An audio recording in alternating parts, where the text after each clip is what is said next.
안녕하세요. 저는 서울의 끝자락에 매달려 있는 동네 그 어딘가에 살고 있는 사람입니다. 이 좁은 땅덩어리에 살면서 각자가 다사다난한 사연들을 가지고 있다는 것을 톡톡 사연을 통해서 접할 때면 왠지 제 안의 외로움이나 잡생각들도 멀어지는 느낌이에요. 나이가 많이 드신 분들 중에서 어렸을 때와 어른이 되었을 때의 상황이 판이하게 달랐던 분이 혹시 계실까요? 저만큼이나 사는 양상이 확 달라졌던 분이 계실지 궁금해지네요. 저희 친정 아빠께서 조금 독특하신 분이었어요. 주변 어른들이 친정 아빠를 두고 옛날에 말씀들 하시기를 참으로 골 때리는 인간일세 라고 하셨었죠.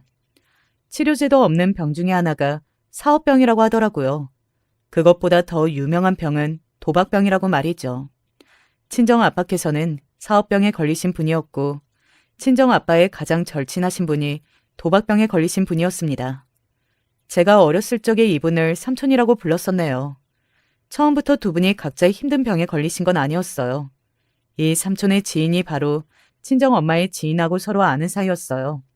그런 식으로 연결이 되어서 친정 부모님께서 서로 만나셨고 결혼을 하시게 되었던 것입니다. 이때까지만 해도 친정 아빠께서는 무척이나 멀쩡하셨고요. 저는 외동딸입니다. 요즘은 외동이 왠지 흔해진 것 같던데 그때만 해도 외동인 집은 거의 없었어요. 적어도 제가 다녔던 초등학교에 같은 학년에는 저 말고 외동인 아이가 딱 한 명이 있었나 그럴 정도였거든요. 이야기를 적다 보니까 2년 연속으로 같은 반이 되어서 친해졌던 친구 하나가 떠오르네요. 간만에 생각이 났는데 요새 뭐하고 살까 싶어요. 웃는 게 귀여운 친구였죠. 저하고 친해지자 자기 집으로 저를 초대했었어요. 현정아, 사실 나 진짜 외동은 아니다. 나한테는 동생이 있었거든. 그런데 병에 걸려서 엄청 어린 나이에 하늘나라로 떠나버렸어. 그러더니 사실은 동생이 있었다는 걸 고백하면서 저한테 옛날 가족 사진을 보여줬었죠. 제가 얼마나 당황했었는지. 아무튼 어렸을 적에 그런 일화도 있었기 때문에 저는 항상 동생이 가지고 싶었어요. 부모님을 향해서 동생 가지고 싶어요 라고 졸라대는 어린 아이들의 모습 쉽게 머릿속에 그려지잖아요. 제가 그런 아이였는데요.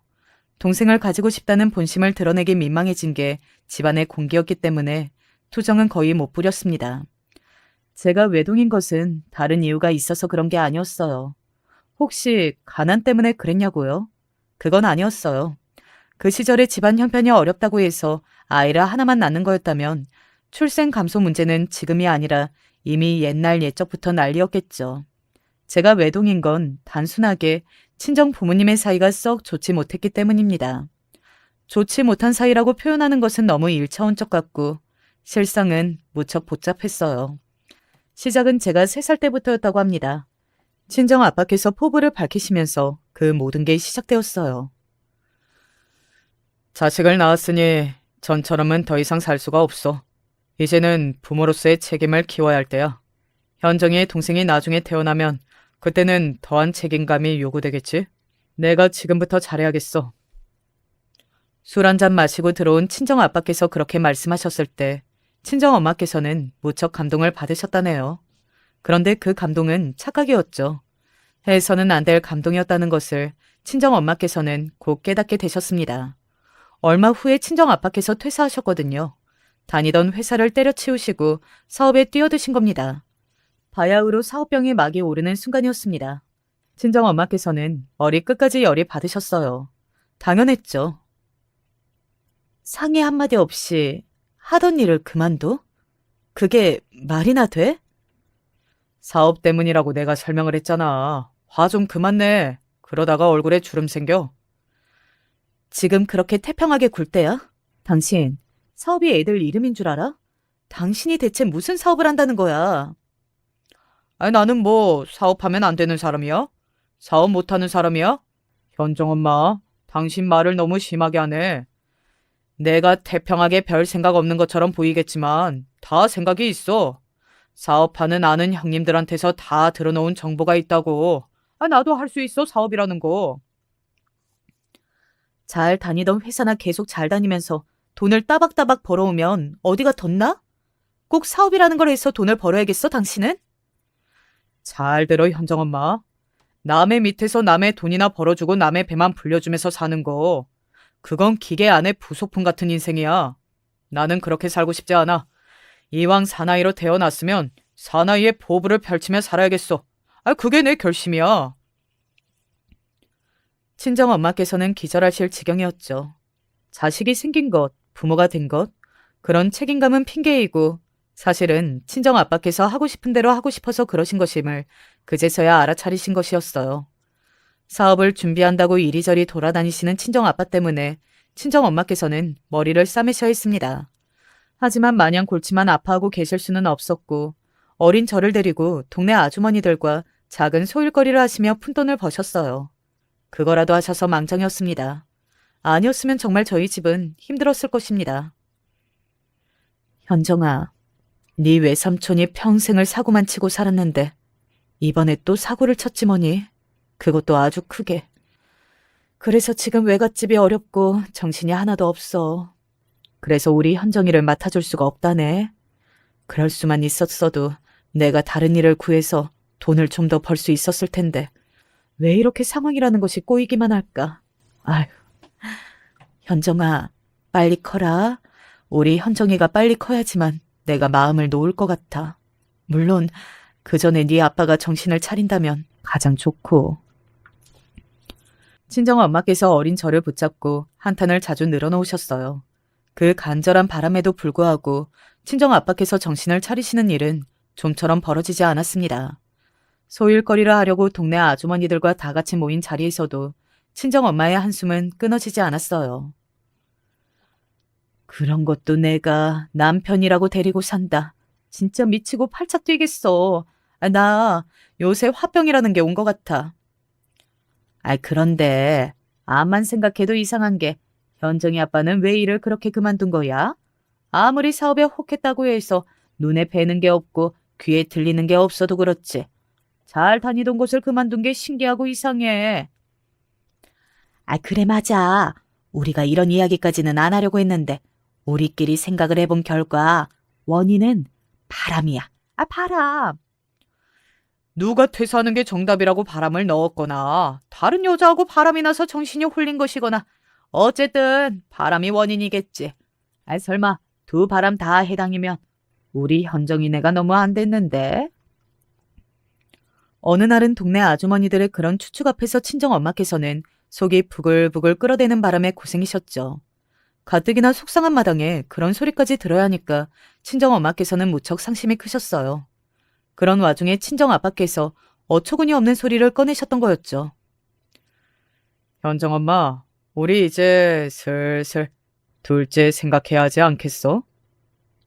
뭐? 둘째? 내가 진짜 어이가 없어서. 당신 미쳤어? 둘째 같은 소리 하지 마. 하나 있는 딸 자식도 잘 못 챙겨주면서 무슨 둘째 타령이야.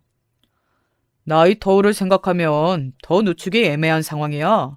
지금쯤 둘째를 만들어야 하지 않겠어? 지금이 나이 터울이나 계산할 때야? 상황 파악도 안 돼? 오죽하면 아들 말고 왜 딸 낳았냐고 하면서 은근하게 싫은 내색 비추셨던 아버님 그리고 어머님. 둘째는 꼭 아들이었으면 좋겠다고 이전에는 그런 말씀도 하고 그러셨었는데 지금은 아무 말씀도 안 하셔. 정말? 우와, 두 분이 나이가 드시면서 많이 유해지셨구나. 잘됐다. 그래. 솔직히 딸이든 아들이든 무슨 상관이야? 두 분이 너무 고지식하신 것이었어. 나는 자식 성별 그런 거 전혀 상관 안 해. 둘째마저 딸이라도 좋아. 유해지신 게 아니라 당신 때문에 자포자기 하신 거야. 기력이 없어지신 거라고. 멀쩡히 잘 다니던 일자리 스스로 때려치우고 나와서 땡전 한 푼 안 벌고, 아니, 안 벌다 뿐이야? 사업 준비인이 뭐냐 알아본다고 다니면서 돈이나 깎아먹고. 당신이 그러고 다닌 후부터 아버님하고 어머님 두 분 다 머리 싸매고 들어 누우셨어. 어쩔 수 없어. 내가 막내잖아. 그래서 두 분이 이제 늙으셨으니까 그런 거야. 나이 지극하게 드신 분들께 나를 이해해달라고 설득하기란 어렵지. 당신 자꾸만 이상한 소리 해댈래? 두 분께 잘하면서 이러는 거면 내가 말도 안 해. 내가 당신이 저지른 짓거리 뒷수습 때문에 바쁘게 돈 벌고 돌아다니면서 혼자 애도 보고 살림까지 다 하느라 화딱지가 나서 죽겠는데 이런 와중에 혼자 시댁까지 가야겠어? 나 불러서 같이 가지 그랬어. 매번 당신이 혼자 다녀오는 게 편해서 그런 거 아니야? 내가 같이 좀 가자고 몇 번 말했어? 그거 다 까먹은 거야? 그런데 당신이 그럴 때마다 피곤하다, 사업 구상 중이니까 방해하지 마라. 당신이 말 거는 바람에 머릿속 기발한 생각이 날아갔다. 지금 부모님 보러 가고 그럴 때가 아니다. 이랬었잖아. 그래 놓고서 무슨 발뺌이야? 지난주에 두 분 뵙고 왔더니 나한테 뭐라고 하시는지 알아? 있는 자식 하나라도 잘 키우라고 하시면서 현정이 바라보면서 우시더라. 앞으로 예감이 영 좋지 못하다고. 직접 낳아서 키운 막내 아들이지만 당최 걔 속은 모르겠다고, 이상하고 불안하고 느낌이 안 좋다고. 앞으로 각오해야 할 것 같다면서 내 손을 꼭 잡아주셨어. 당신 어떻게 생각해? 에이, 너무 진지하게 받아들일 거 없어. 아버지하고 어머니 두 분 다 감정적이 되셔서 그러는 거야. 나이 들면 그렇다네. 감정적인 건 당신이야. 제발 이성적으로 생각 좀 해. 모두가 당신의 행보를 심각하게 생각하고 있는 걸 정녕 모르겠어? 자, 이제 말해봐. 사업은 그렇다 치겠는데 그렇게 밑도 끝도 없이 바로 회사 그만두게 한 작자가 누구야? 나는 당신 혼자서 그렇게 독단으로 결정을 했을 거라고 생각하지 않아. 사업에 대한 진지한 계획이 세워져 있어서 그만두는 것인지 생각만 가지고 그만둔다고? 부모로서의 책임감을 운운했던 사람치고는 너무 이상하거든. 당신한테 바람 넣은 자자가 있는 거지? 얼른 실토해. 나 지금 머리뚜껑 열리기 일보 직전이니까. 격정적인 설전이 오가던 그날, 친정 아빠께서는 결국 털어놓으셨습니다. 당신의 절친이신 제가 삼촌이라고 불렀던 바로 그분이 퇴사를 종용하셨다는 사실을요. 사업을 시작하려면 다니고 있는 회사부터 그만둬야 한다고, 그것이 진짜 사업의 시작이라고 하면서 자꾸만 친정 아빠를 그 삼촌이 설득했다고 하는 겁니다. 친정 엄마께서 난리가 나셨죠. 그 인간을 가만 안 두겠다고 하셨어요. 그러자 친정 아빠께서는 저희 모녀 입장에서는 황당하게도 그 삼촌 편을 드셨습니다. 그 삼촌은 친정 엄마의 지인과 원래 아는 사이이기도 한데 이런 식으로 관계가 틀어지면 안 된다고 하시면서 그 삼촌이 당신을 위해 필요한 조언을 해주시는 것뿐이라며 친정 아빠께서는 침을 튀겨가며 열변을 토하셨습니다. 그래서 친정 엄마의 눈빛이 무척 싸늘하게 가라앉았고 그날의 결론은 영원히 둘째는 없다로 지어졌습니다. 친정 엄마께서 머리뚜껑이 열리실만 했어요. 제가 초등학교를 입학할 때까지 친정 아빠께서는 땡전 한 푼을 사업으로 못 버셨거든요. 친정 엄마의 몸에서는 사리가 나올 지경이었습니다. 초등학교를 다니던 시절 저는 아주 더운 여름이나 아주 추운 겨울이면 외가에 보내져서 거기서 한 달씩 머무르다가 왔습니다. 외가 식구들은 저를 향해서 두 사람의 욕을 했습니다. 외삼촌 욕, 그리고 저희 친정아빠 욕이요. 그러면서 꼭 그 욕의 마무리는 제가 외탁을 해서 외모가 외삼촌 분위기를 풍기는데 눈빛이 맹해서 친정아빠의 판박이라는 내용이었죠. 어렸기 때문에 그런 눈칫밥을 먹으면서도 꿋꿋하게 버티며 지낼 수 있었던 것 같습니다. 친정 부모님의 사이가 좋지 못했기 때문에 동생을 가지고 싶다는 투정을 거의 못 부린 저였지만 서로 외동이라서 친해진 같은 반 친구가 사실은 나에게 동생이 있었다, 일찍 죽었을 뿐이다 는 걸 고백했던 날 이후 저는 간만에 투정을 부리고 싶어졌습니다. 저도 동생 가지고 싶어요. 혼자는 심심하단 말이에요.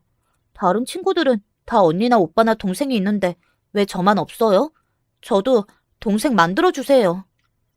그러자 친정 아빠께서는 얼굴에 화색이 도셨어요. 저를 앞세워서 친정 엄마께 둘째를 지금이라도 만들자며 이야기를 꺼내셨죠. 저는 그 순간에 보았던 친정 엄마의 살벌한 표정을 잊을 수가 없습니다.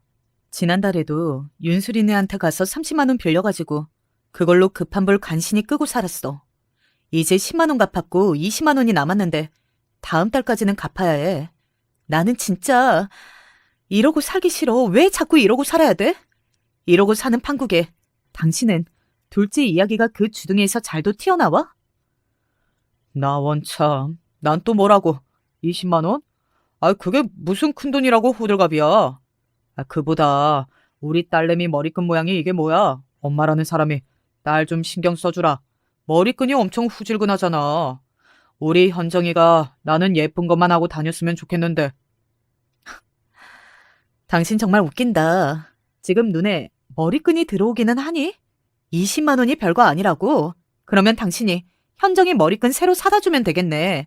1,000원이면 사니까. 20만 원도 당신이 갚아줄 거지? 큰 돈 아니라고 생각하잖아. 그러니까 당신이 갚아. 아니, 그러니까 내가 당장 20만 원을 갚기는 좀 못한 상황인데. 그럴 줄 알았어. 기대도 안 했어. 늘 말만 번지르르 하지. 20만 원이 큰 돈이 아니라고. 그러면서 너는 왜 20만 원 한 번을 나한테 턱턱 준 적이 없니? 응? 제발 나가 뒤져 이 새끼야. 친정 엄마께서 소리를 지르시며 손에 잡히는 걸 마구 던져대셨습니다. 친정 아빠께서는 화들짝 놀라셔서 꼬리를 만 뒤 외투를 챙겨서 주랭랑을 치셨어요. 두 분의 그런 모습에 저는 새삼 충격을 받은 상태였죠. 멍하게 있는 저를 향해 친정 엄마께서는 한숨을 쉬며 다가오셨어요. 미안해, 현정아. 내가 너무 힘들어서 그랬어. 그간 너무 오래 참고 살아서 그랬어. 우리 딸 앞에서 이러면 안 되는 건데 나도 아는데 순간적으로 너무 욱해버렸어. 미안하다, 현정아. 가만 보면 잘못은 항상 친정 아빠께서 하신 것 같았죠. 원인 제공이 그쪽에 있었으니까요. 그런데 저에게 사과를 하시는 분은 늘 친정 엄마 쪽이었습니다. 저는 그날 이후로 단 한 번도 동생을 가지고 싶다는 이야기를 하지 않게 되었죠. 학교에서 가족 소개지를 직접 만들어 오라고 했는데 거기에는 꼭 사진을 붙였어야 했어요. 가족 사진은 찍은 지가 오래였죠. 아빠는 다른 사진에서 따로 오려서 붙였었어. 어쩔 수 없잖아. 친정 엄마께서는 가족 사진을 찍으러 가자는 말씀은 안 하고 그런 방편만 알려주셨어요. 저는 하는 수 없이 부모님과 저의 사진을 각각 따로 오려서 일부러 의도하려 그렇게 한 것 마냥 독특한 가족 사진을 만들어서 제출해야만 했습니다. 모두가 저의 것을 보더니 한마디씩 했어요. 우와, 현정이네 아빠 엄청 잘생겼다. 되게 멋있다. 그 반응에 제가 놀랐습니다. 온 집안의 수치 정도로 여겨지는 것이 친정 아빠의 존재였는데 그런 평가와 사뭇 달랐으니까요. 제가 신이 났죠. 엄마, 학교에서 친구들이 우리 아빠가 제일 잘생겼다고 그랬어요. 우리 아빠가 제일로 멋있나 봐요. 그러자 친정 엄마께서는 방바닥을 닦던 걸레를 놓고 그 손으로 당신의 가슴을 치셨습니다. 그게 다 마음고생을 안 하고 살아서 그래. 네 아빠가 속이 편해서 그래. 그러니까 얼굴도 편안한 거야. 그래서 얼굴이 안 삭은 거야. 마냥 좋은 게 아니야. 저는 할 말이 없어졌죠. 제가 만든 가족 소개지를 친정 아빠께서 보셨습니다. 따로 찍어서 오려붙인 가족 사진, 그리고 친정 아빠의 소개에 제가 적어놓은 멋진 사업가라는 글자를 한참이나 들여다보고 계셨어요. 무척이나 속상해 보이셨습니다. 현정아, 아빠가 이제는 정말로 보여줄게. 제대로 한번 해볼 거야. 친정 아빠께서는 아마도 정말 굳게 다짐하셨던 것이 분명합니다. 그날이 기점이었던 건지 확실하게는 모르겠으나 시간이 지나면서 정말로 보여주기 시작하셨거든요. 드디어 뭔가 돈이라는 것이 벌리고 있었습니다. 친정 부모님의 사이도 점차 왠지 모르게 부드러워지기 시작하였죠. 제가 그 변화를 보면서 아, 돈이 문제였구나 라고 생각했습니다. 그때 그 시절이라서 지금과는 달랐고 좋게 표현하자면 생각하는 게 순수했어요. 그래서 돈이 가정을 바꾸어 놓는다는 게 무척 신기했던 것 같아요.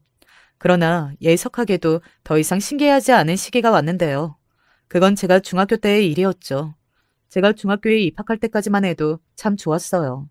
친정 아빠의 사업이라는 게 꾸준히 잘 되고 있었기에 통 크게 저의 입학 선물로 가방, 운동화, 외투 전부 다 새로 사주셨거든요. 그것도 전부 메이커로 말입니다. 믿어지지 않게 행복했어요. 그런데 그 삼촌이라는 분에게 큰일이 생긴 겁니다. 도박병에 걸리셨더라고요. 그 가족들이 무척 고통을 받고 있었습니다.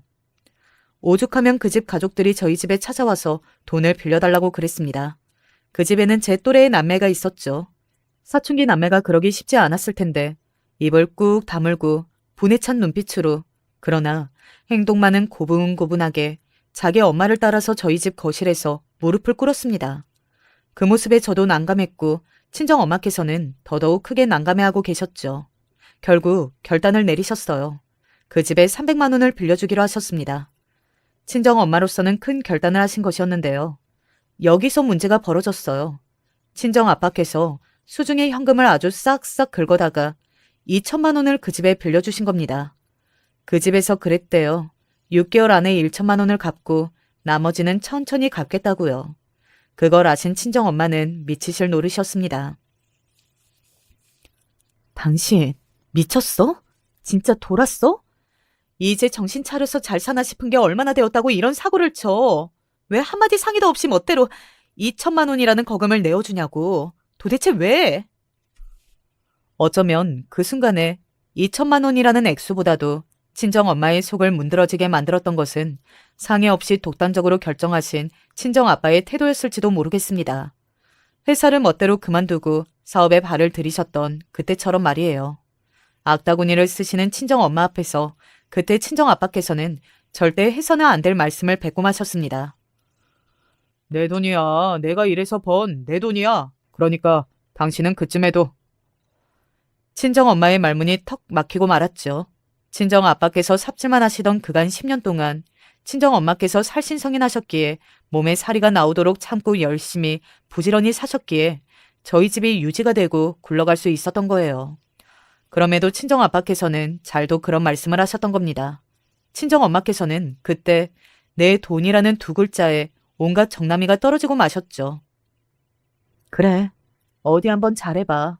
어디 두고 보자.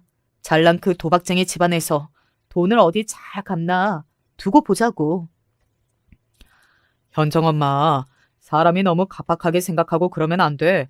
남도 아니고 당신도 원래부터 아는 사이인데 꼭 그렇게 각박하게 굴고 싶어? 사람이 그러고 사는 건 아니지. 특히 사업을 하면서는 자기 사람을 잘 챙기고 살아야 돼. 나는 마땅한 도리를 하는 것뿐이야. 자기 사람을 잘 챙긴다고? 그러면 처자식은 자기 사람이 아닌가 보지?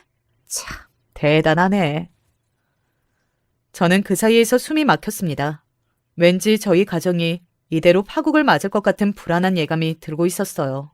그리고 언제나 그런 안 좋은 예감은 들어맞더라고요. 6개월이 지났지만 그 집에서는 1천만 원을 갚지 않았습니다. 친정 엄마께서는 이것 봐라고 하시며 난리가 나셨고요. 친정 아빠께서는 조금만 더 기다려줘야 한다는 의견을 펼치셨습니다. 그러나 친정 아빠의 사업장에 어려운 상황이 닥쳤어요. 현금 한 푼이 정말 급한 상황이 벌어지고 말았습니다. 별 수 없이 친정 아빠께서 그 삼촌을 찾아갔고 그 가족을 만났고 돈을 받고자 하셨다가 망연자실하셨어요. 그 삼촌이 도박병을 여전히 치료를 못해서 빌린 2천만 원은 진작에 다 날렸고 추가로 빚마저 진 상황이었던 것입니다. 난리도 아니었죠. 친정 아빠께서는 허탈해하셨고 친정 엄마께서는 극도로 분노를 하셨어요. 그 집 애들이 불쌍해서 찾아가 멱살을 잡지는 못하시고 당신의 머리를 부여잡으셨죠. 그러다가 결국은 제가 고등학교로 올라가던 시점에서 두 분이 이혼을 하시게 되었던 것입니다. 친정 아빠의 사업이 폭삭 망했다고 그랬어요. 걷잡을 수 없게 되었다고, 얼른 이혼을 하는 게 답이라고, 그래야 저희 모녀라도 살 수 있다고 친정 엄마께서 제 어깨를 잡고 몇 번이고 진지한 말투로 설명을 해주셨습니다. 제가 동생을 갖고 싶었다고 한들 제 바람을 따라서 그게 이루어질 수 없었듯이 제가 이혼을 원하지 않는다고 해서 두 분의 이혼을 막을 수 없다는 것을 저는 은연중에 알고 있었습니다. 그래서 조용히 고개를 끄덕였을 뿐이었죠. 현정아, 내가 정말로 면목이 없다. 더 이상은 우리 가족에게 민폐를 끼칠 수가 없어서 이혼을 하게 되었다. 이해도 용서도 바라지 않으니 앞으로 건강하게만 살았으면 좋겠구나.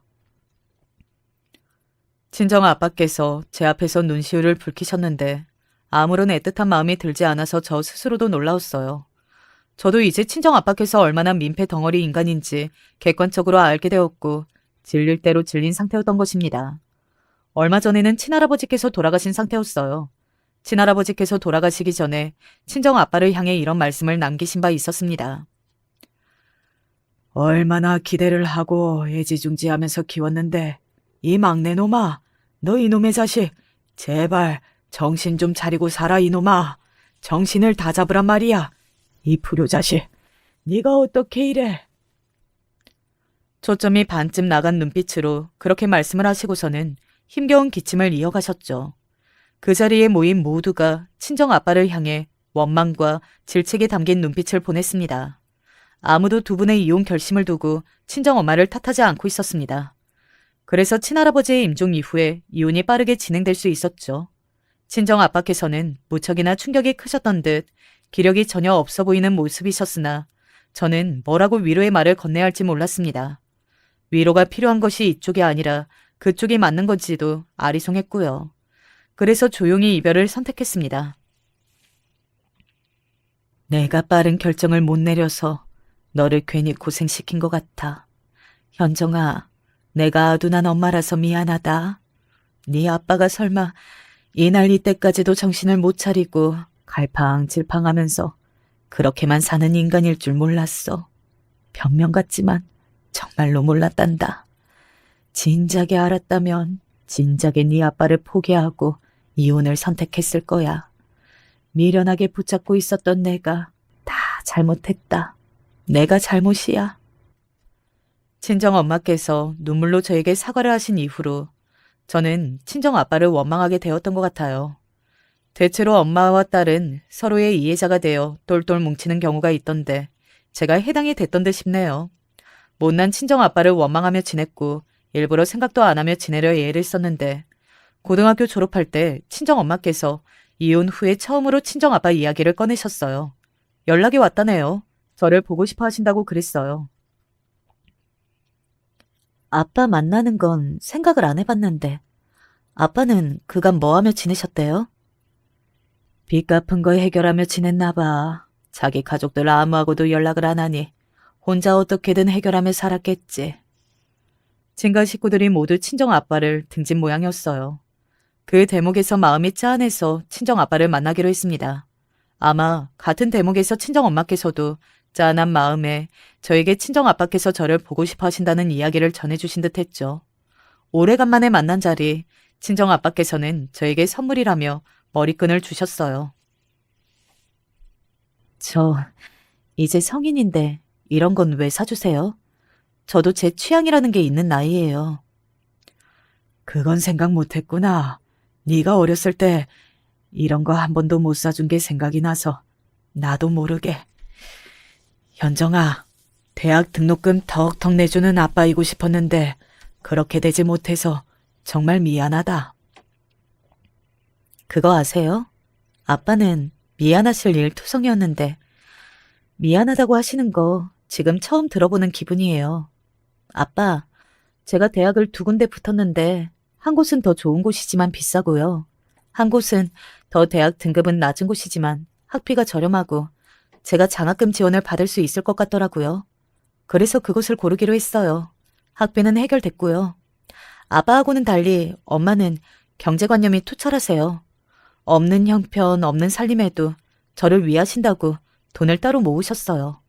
제가 어제 300만 원이 든 통장을 보고 눈물이 나더라고요. 300만 원을? 이야, 역시 네 엄마는 대단하구나. 아빠, 왜 그때 그 삼촌네한테 300만 원 안 빌려주셨어요? 2천만 원 안 빌려주고 엄마가 바라셨던 대로 300만 원을 빌려줬으면 우리 집이 지금 이렇게는 안 됐을 것 같다는 생각이 계속 들더라고요. 근데 다 부질없고 돌이킬 수 없는 것 같네요. 잘 사세요. 엄마하고 저 알아서 잘 살 테니까 연락하시는 일 없었으면 합니다. 친정아빠께서 알겠다고 미안하다고 그러시면서 억지로 미소를 지으셨는데 제 마음이 찢어질 것 같았습니다. 동시에 원망스러웠어요. 애초에 왜 이런 상황까지 오게 만드신 것인지 친정아빠의 모든 행보가 원망스러웠죠. 그 이후로 친정아빠의 연락은 없었어요. 친정엄마께 여쭈어보지도 못했죠. 시간이 흐르면서 저는 친정엄마의 흰머리 새치 같은 것들이 자꾸만 눈에 들어왔습니다. 남들처럼 멀쩡히 일 잘하고 멀쩡히 결혼해서 잘 사는 모습으로 보답을 드려야겠다 싶었어요. 다만 괜찮은 남자가 나타나지 않으면 아예 안 하고 엄마 곁에 딱 붙어 살 생각이었습니다. 그런데 남편이 나타나서 결혼을 한 것이었네요. 남편은 연애 상대로는 별로였어요. 결혼을 생각 안 했다면 안 만났을 겁니다. 별로 재미는 없었기 때문이에요. 시종일관 진지한 성격이었고 사색에 잠겨 있었고 말수도 많이 없었고 여튼 그랬는데 저는 그 가볍지 않은 부분이 좋았어요. 책임감 강한 스타일인 것도 아주 좋았고요. 친정 엄마께서도 남편을 마음에 들어 하셨습니다. 그래, 남자는 이렇게 진중하고 무게감이 있어야 해. 내가 안 그런 남자하고 결혼했다가 큰 코 다쳐봐서 알아. 엄마, 제가 결혼을 앞두니까 아무래도 아빠가 궁금해져서요. 뭐하고 지내실까요? 사실 3년 전에 마지막으로 네 아빠 소식을 들었었어. 외국으로 오가며 일을 하던 중인데 아예 외국으로 나가는 것으로 결정을 지었다고 그런 얘기였지. 그 말대로라면 지금 외국에 있을 거야. 친정 엄마께서는 저에게 숨기고 계셨던 친정 아빠의 소식을 털어놓으시며 고개를 흔드셨습니다. 저는 조용히 수긍을 하였죠. 저는 시댁에 친정 부모님이 이혼을 하신 뒤 친정 아빠와는 전혀 연락을 안 하고 지낸다고 그렇게만 알린 뒤에 결혼을 했답니다. 남편은 남동생이 하나 있는데요. 시동생은 성격도 남편보다 훨씬 외향적이고 살갑고 공부도 잘했기 때문에 시부모님의 편애가 조금 있더라고요. 저는 시댁에 가는 게 썩 그리 달갑지는 않았으나 며느리 된 도리를 지키려고 항상 발걸음은 했답니다. 그러다가 임신을 했는데 몸이 안 좋아서 일을 그만두게 되었어요. 어여쁜 딸을 품에 안았죠. 다시 회사 생활을 꿈꿨으나 출산 이후로 생긴 원인 불명의 알레르기가 갈수록 심해져서 그럴 수 없었습니다. 육아를 하며 건강관리를 하다 보니까 시간이 후딱 흐르더군요. 제가 친정 엄마를 닮았는지 돈 관리를 원체 잘해서 남편이 혼자 벌어도 부족하지 않게끔 살림을 돌렸어요. 친정 엄마께서 워낙 남편을 흡족해 하시고 제 딸만 보아도 한박 웃음을 지으시니 저는 결혼을 잘하고 아이를 잘 낳았다고 생각을 했죠. 처음에는 내가 솔직히 너를 탐탁지 않아 있는데 이렇게 잘 사는 모습을 보니까 좋구나. 수더분한 게 참 좋아. 우리 아들들은 각자 수준에 맞는 짝을 어째 이렇게 잘 찾아 사는가 몰라.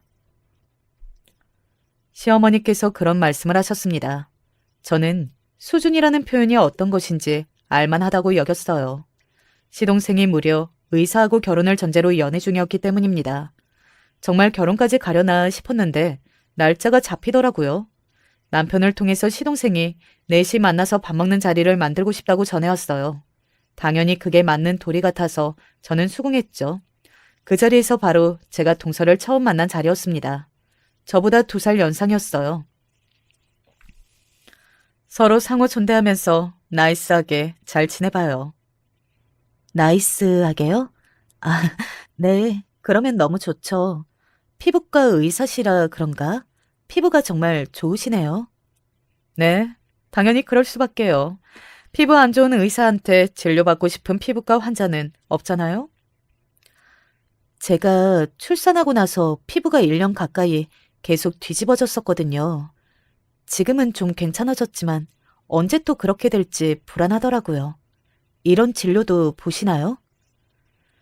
제가 순수한 호기심을 가지고 물어봤을 때 동서가 피식 웃었습니다. 미용 위주예요, 미용. 피부관리. 아, 요즘은 피부과가 그런 곳이 많더라고요. 동선에도 그런 피부과였군요.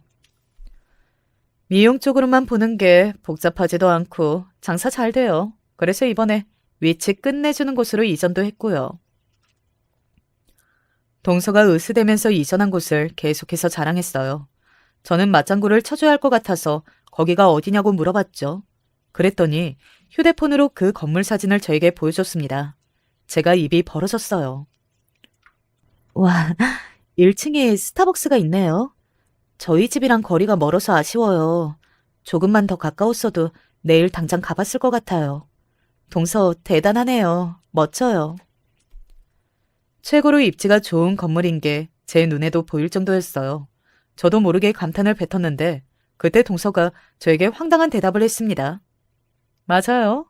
형님하고는 다른 차원의 세계에서 살고 있는 셈이죠. 저는 제 귀를 의심했죠. 떨떠름하더라고요. 원래 피부과 의사들이 이렇게 도도하게 말을 하나 싶었습니다. 피부 미용 진료를 안 받으러 다녀봤으니 제가 모르는 그들만의 세계가 있겠거니 하고 말았죠. 동서하고 제가 썩 친하게 지내지는 못했어요. 그럴 기회조차 없었죠. 저는 제가 환영을 받거나 못 받거나 상관하지 않고 어쨌든 시댁을 가야 할 건수가 있으면 안 빠지고 갔거든요. 그게 도리라고 믿었고요. 친정 엄마께서는 어쨌든 항상 양가에 잘하고 사시는 분이었으니까요. 제가 그걸 배운 것 같아요. 그런데 동서는 대체로 코빼기도 안 비쳤습니다. 본인이 편할 때 잠시 시댁에 들르고 마는 것 같았어요. 자주 보면 눈에 익는다고 시부모님께서도 어느새 저를 보면 밝게 맞아주시고 이런저런 얘기 꺼내시고 시댁의 친척들도 저하고 있는 게 자연스러워졌습니다. 남편은 본인이 살면서 이런 걸 겪어본 적이 없기 때문에 신기하다고 그랬죠. 그렇게 살던 어느 날 친정 엄마께서 저에게 친정 아빠의 이야기를 꺼내셨습니다. 친정 아빠께서 저를 보고 싶어 하신다는 내용이었어요.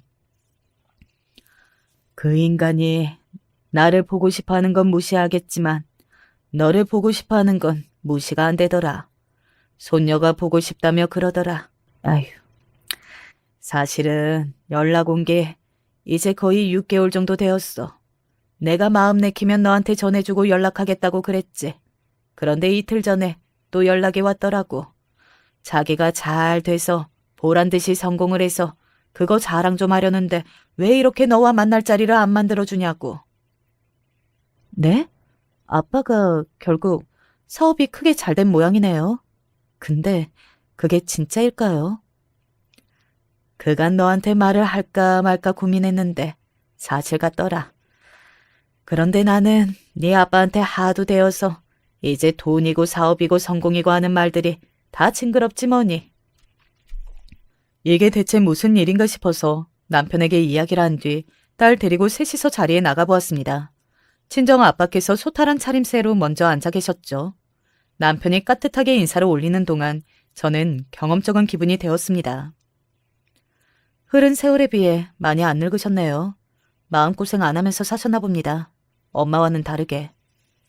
아니야. 그건 절대 아니야. 내가 해외 각지를 돌면서 얼마나 고생을 했는데. 그래도 성공에 대한 일념으로 버텼어. 하면 된다는 생각으로 해냈어. 현정이 네가 이 못난 아빠가 없이도 알아서 결혼 잘하고 가정을 일군 것에 감동이구나. 나보다 네가 낫다. 항상 그랬지. 너는 네 엄마를 닮아서 원체 영특하고 야무졌어. 친정 아빠의 인상이 이전보다 신중하게 변한 것 같았어요.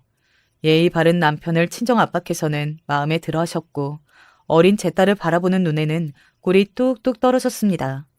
분하지만 저는 그 자리에서 제 딸이 친정 아빠와 인상이 비슷하다는 걸 인정해야만 했어요. 이래서 핏줄은 속일 수 없는 모양이었습니다. 한참이나 대화가 오갔고 자리가 파할 무렵 친정 아빠께서는 저와 단둘이서만 하고 싶은 이야기가 있다고 하셨어요. 남편은 딸을 데리고 먼저 차에 갔죠. 현정아, 내가 죽으면 내 재산은 모두 네 거다. 네? 갑자기 그게 무슨 말씀이세요? 내가 지금 다른 건 다 이야기했어도 재산 이야기는 안 꺼냈지. 내가 그간 돈을 많이 벌었어. 얼마 전에는 큰 마음 먹고서 내가 건물도 사들였단다. 이 나라는 아무래도 부동산이 있는 게 최고 같아서 말이야. 진지한 얼굴로 재산 이야기를 꺼내시는 친정 아빠를 보며 저는 이 상황이 진짜인가 싶어서 어리둥절했습니다.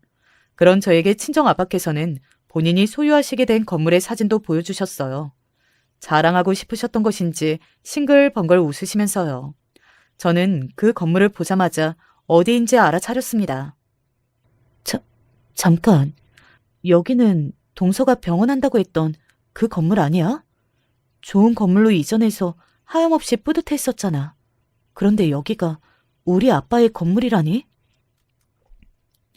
세상이 좁아도 이럴 수는 없었습니다. 너무 기가 막히고 놀라워서 마른 침만 꿀꺽 삼킨 뒤 친정 아빠께는 굳이 제 동서의 이야기를 안 했어요. 친정 아빠께서 자산가가 되셨다는 이야기를 이튿날 통화로 친정 엄마께 정확히 말씀을 드렸죠. 그랬더니 어처구니 없어 하셨습니다. 반응은 딱 그것뿐이었네요. 남편은 너무 놀라서 말문이 막혀버렸고요. 괜히 떠들 이야기는 아닌 것 같아서 시댁에는 말을 안 했습니다. 남편이 절대 발설하고 다닐 인물도 아니었고요. 그러다가 명절이 되었어요. 시동생 부부는 결혼하고 나서 두 번째 맞는 명절이었습니다. 결혼하고 한 달 뒤가 첫 명절이었기 때문에 그때는 그러려니 했었죠. 아무것도 안 하고 잠깐 얼굴만 비추고서 의사 며느리 칭송만 듣다가 먹을 것만 먹고 휙 떠났었던 동서였어요. 이번에는 시댁에서 다 모이기로 한참이라 이전보다 할 일도 더 많은데 혹시나 그때처럼 그럴까봐 제가 남편을 통해서 시동생에게 일찍 오라고 말을 전해놨습니다. 그러고도 왠지 불안해서 고민하다가 동서에게 직접 문자까지 남겼어요. 명절날 일찍 와서 함께 으쌰으쌰 해보자고요. 그랬더니 몇 분 뒤에 답장이 네 라고 왔습니다. 대관절 왜 네 라고 한 건지는 모르겠어요. 당일이 됐는데 코빼기도 안 비추었거든요. 동서가 일찍 온다고 했으니 아직까지 안 오고 있다는 저의 혼잣말을 시어머니께서 애써 모른 척 하시려는 게 제 눈에 들어와서 입맛이 씁쓸했네요. 차마 의사 며느리를 시어머니를 포함한 그 누구도 비난할 생각을 못하는 것 같았습니다. 제가 하루 종일 죽도록 개고생을 했는데 동서가 아주 늦게 도착을 했어요. 시동생은 들어서자마자 늦어서 죄송하다며 고개를 숙였지만 동서의 목은 빳빳했죠. 다들 괜찮다고 웃어주기만 했고요. 그 반응을 본 동서가 거만한 자세로 다가와서 구워져 있는 동태전을 하나 집어먹었습니다. 제가 그 모습에 화딱지가 났죠. 동서, 일찍 오기로 했잖아요. 근데 연락도 안 받고 좀 그랬네요. 뭐가 좀 그런데요? 그냥 형님이 제 몫까지 열심히 하면 될 것이지 별게다 좀 그렇다고 하시네. 아니 그래도 같이 할 거라고 생각했는데 안 그렇게 되니까 기분이 좀 그럴 수는 있잖아요. 참나. 이보세요. 애엄마 형님, 나는 의사예요. 평소에 미치게 바쁘게 전문직으로서의 일을 하다가 명절에 그나마 기지개 잠깐 켜보는 거예요. 이런 내가 명절 음식이나 해야겠어요? 하루 종일 하는 것도 없고 애나 돌보는 형님이 하는 게 맞죠? 각자 차원이 다른 세계에 살고 있다는 걸 진짜 모르시나 보네. 웃겨. 차원이 뭐가 달라요? 와, 진짜 기가 막히네요. 의사이면 뭐래요? 돈 잘 버는 피부과 의사이면 뭘 하냐고요? 인성이 이따윈데. 어머, 괜히 발끈해서 그러지 마세요. 초라한 형님, 더 초라해 보일 뿐이니까. 손으로 입을 가리는 신용을 하면서 동서는 제 눈을 똑바로 쳐다보며 푹 웃기까지 했습니다. 사람을 면전에 그렇게 비웃다뇨. 드디어 제 머리 꼭지가 돌아가고 말았죠. 저기요, 내가 동서 입장이 너무 초라해질까봐 이 사실을 안 밝히려고 했는데 그 병원 건물, 그거 우리 친정 아빠 거거든요? 우리 친정 아빠가 건물주야. 우리 아빠 건물에서 장사하는 주제. 그 병원 아니더라도 입지 좋아서 건물에 들어오고 싶어하는 곳 널렸거든? 건물주? 갑자기 웬 이상한 허세를 부리세요? 그 무슨 말도 안 되는. 당황한 동서는 믿지 않은 눈치였지만 바로 그때 남편이 다가와서 난감한 표정으로 저를 향해 이런 식으로 밝혀도 되냐며 소탁거리자 그 순간 표정이 확 바뀌더군요. 본인도 시동생한테 들어서 잘 알고 있었을 겁니다. 제 남편이 절대로 농담할 인물이 아니라는 것을요. 동서의 얼굴은 창백해졌고 시부모님께서 그게 대체 무슨 소리냐고 저에게 캐묻고 계셨어요. 다른 분들도 전부 궁금한 얼굴들이었고요. 저는 하는 수 없이 한숨을 한번 내쉬고선 친정 아빠께서 진짜로 건물주이심을 공표하였습니다. 친정 아빠와 왕래가 없었기 때문에 그걸 저도 늦게 알았고 시댁을 속일 의도는 없었다는 점을 거듭 강조를 했죠. 박가사돈께서 앞으로도 다른 분을 안 만나신다 그러고 자식은 영영 그럼 너뿐일 테고 그럼 그 재산은 네가 받는 거니? 시어머니께서 넋이 나간 얼굴로 혼잣말 하시듯 물어보셨을 때 제가 어색해서 고개만 끄덕였습니다. 그러자 동서의 얼굴은 이제 창백한 단계를 넘어서 되려 시뻘겋게 달아올랐어요. 귀까지 붉더라고요. 시댁 친척분들께 제가 들었던 바로는 동서의 친정이 결코 잘 사는 집안은 아닌데 동서가 머리가 좋으니까 온 집안의 투자가 동서한테 간 거라고 했어요. 결국 동서가 의사까지 되자 그 집안이 엄청 기뻐했다고 그랬고요.